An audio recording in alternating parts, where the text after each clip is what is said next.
Good evening, everyone. We're truly glad to have you back with us tonight. Prisons are meant to lock away danger, to keep evil behind bars. But what if the most terrifying things inside aren't the inmates, but the things that linger in the dark? Before we begin, tell me, what time is it right now where you are? Because after this, you might wish it wasn't so late. You're watching Sleep Horror Stories. My name is Oscar Thompson, and I'm a corrections officer in a federal prison somewhere in the Midwest. I've been following this channel for years now, and while my story may not be the scariest you've heard, it definitely fits the theme. I won't say the name of the facility since I still work there. I started working in the prison system back in 2018 thanks to a friend who put in a good word for me. Before that, I was a police officer until an injury forced me to retire. I can tell you right now, being a cop and being a corrections officer are two totally different beasts.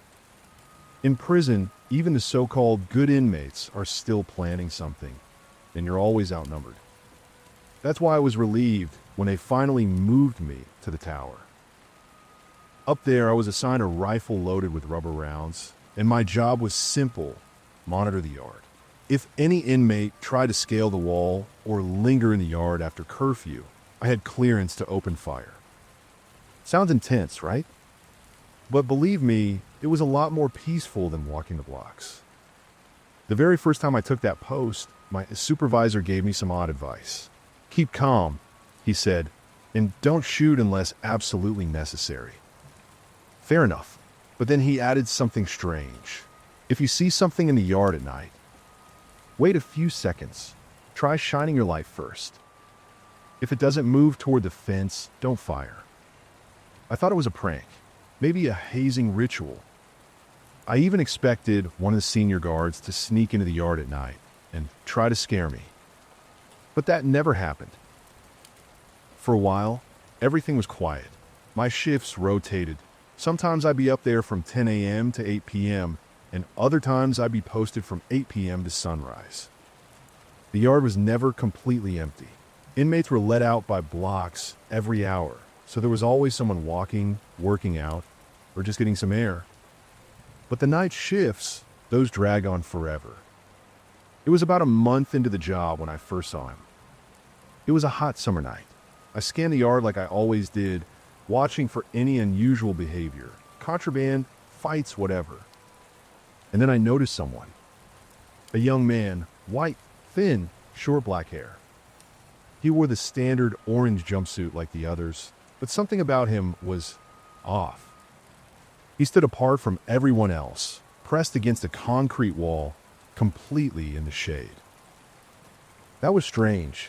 Most inmates are desperate for sunlight. They only get 1 hour of yard time. But this guy stayed perfectly still in shadows. I kept an eye on him. Nothing suspicious, just stillness.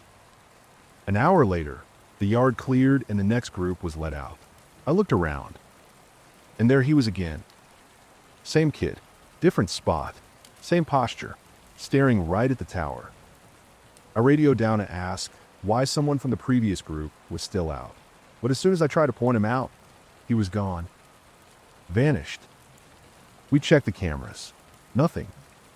I brought it up during my break, and most of the guys brushed it off. You probably just mixed him up with someone else. But one of them leaned in and said, I've seen him too, once or twice. He just disappears. He added, places like this, they collect energy. People die here. Bad people. Angry people. That made my skin crawl, but it also made me feel less crazy. Over the next several weeks, I saw him again. Not often, but just enough to down my sanity. Always alone, always staring at the tower. Every time I blinked or turned my head, he'd vanish. I told my wife. She's deeply spiritual and said maybe it was a lost soul, stuck in a loop, reliving whatever led to his death. I didn't want to believe it. I wanted a logical answer. But that changed one night. It was just past midnight. I was on watch, drinking coffee to stay awake. The motion-activated spotlights swept across the yard. The sensors didn't pick up anything. I looked away for maybe 20 seconds. When I turned back, there he was, standing in the middle of the yard, staring directly at my tower. I nearly fell out of my seat. I lifted my rifle and aimed, just in case it was an actual escape attempt. But the motion lights didn't react. I radioed the opposite tower. "Hey, do you see that guy in the yard?" A pause. Then, "I see him." I almost called the main command center. Almost. But then I remembered my supervisor's warning from a year ago. If he doesn't run for the fence, let him be. I didn't lower my rifle, but I didn't shoot either. We stared at each other for a few long seconds. And then, just as the spotlight swept across his body, he vanished. Gone. The other officer confirmed it. He disappeared. Just like before. I sat down, shaking, hands trembling. Took 5 full minutes just to calm down. It's been years since then. And I still see him every now and then. No one else seems to. Not the cameras. Not the new guards. Just me and the other guy in the tower. I think he died out there. Maybe from a tower shot. Maybe in a fight. Who knows? But every time I see him standing in the yard, eyes locked on the tower, unmoving, I feel the air go cold. Like he's still waiting for someone to pull the trigger. Hey there. My name is Dr. Julian Rivera, and I work as a prison physician at a federal facility in Texas. My job is to treat whatever medical emergencies come up with the inmates. From common fevers and infections to pretty serious injuries. Sometimes from fights, sometimes worse. Honestly, I've seen some gruesome things. Inmates hurting each other, even attacking staff. There are moments when I've genuinely feared for my safety, and for my nurses too. Her name's Martha. She's older, super kind, and she's been working in the infirmary way longer than me. She's also the type of person who jumps at her own shadow. Tonight, I'm not going to tell you one of those stories about violence or danger. This one's a little more paranormal. It happened not long ago. It was a quiet overnight shift, around 1 a.m. I was sitting in my chair, watching a show on my phone to stay awake. Martha was on the other side of the room, watching some late-night rerun on her tiny break room TV. I had forgotten my earbuds in the car, so I had the volume low so it wouldn't bother her. The infirmary is medium-sized, 10 beds separated by curtains, a surgery room in the back, a small bathroom off to the side. That night, we didn't have a single patient, which makes what happened even weirder. At one point, Martha got up and went to the bathroom. I didn't even notice. But then, I heard it, a sound that stopped me cold. A long, low, mournful cry, like someone in deep pain or grief. I paused my phone and looked around. Thought maybe it came from the TV, but it didn't sound fake. It sounded close. Way too close. I stood up and walked between the beds, checking each one, even though I already knew no one was there. Just as I reached the halfway point, I heard it again.